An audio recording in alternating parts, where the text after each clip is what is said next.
તમે અહીંયા આવીને એમ કે અહીંયા ફોટા ઉતારે ને વિડીયો ઉતારે ને અમને કોઈ વિડીયો ઉતાર્યો નથી. આ ભાઈ છે અત્યારે આ રોડ ઉપર ખોડિયાર રેસ્ટોરન્ટ ચલાવે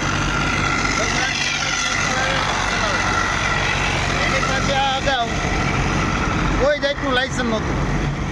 અમે લડત કર્યા પછી એને ફ્રૂટ લાયસન્સ મેળવ્યું અને અત્યારે તો અહીંથી નીકળ્યા તો એને હોટલને આ રોડ ઉપર માથાકૂટ કરવાના ઈરાદાએ અહીંયા છે અને પોતે એવું કહે છે જો કે અમારા સમાજમાં અમે કહેશું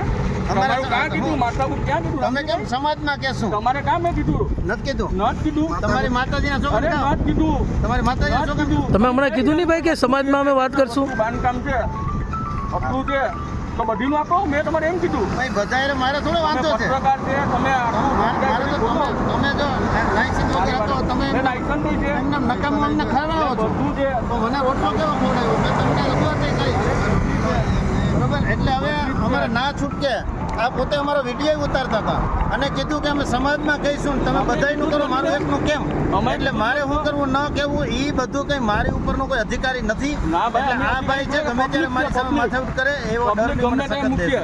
કાંઈ વાંધો નહીં તમ તારે મારા ભાઈ તમે શું કરવા અમે માંગો છો? પબ્લિક છે પત્રકારને પ્રશ્ન પણ પૂછી શકીએ. હા તો પૂછો બરાબર પૂછ્યું અત્યારે પૂછ્યું તમને ખબર જ છે વારંવાર તમે આપો છો બરાબર વારંવાર તમે મારા વિરુદ્ધમાં ફરિયાદ કરે ને મેં તમને બાંધવા આવ્યો ભાઈ મેં તમારા વિરુદ્ધમાં અરજી કર્યું જે કર્યું તમને બાંધવા આવ્યો તમે એવું કેમ બાંધવા આવ્યો અમે બાંધવાના છે નહીં તમે એવું ના કીધું સમાજમાં વાત કરો કાંઈ વાંધો નહીં તમારે જે કરવું એ કરજો તમે તારે મારા વિરુદ્ધમાં અરજીઓ કરો હું તમારા વિરુદ્ધમાં કરું છું હું કંઈ તમને ઝઘડતો હોય કંઈ કહેતો હોય તો કયો બરાબર ઓકે જય સોમનાથ.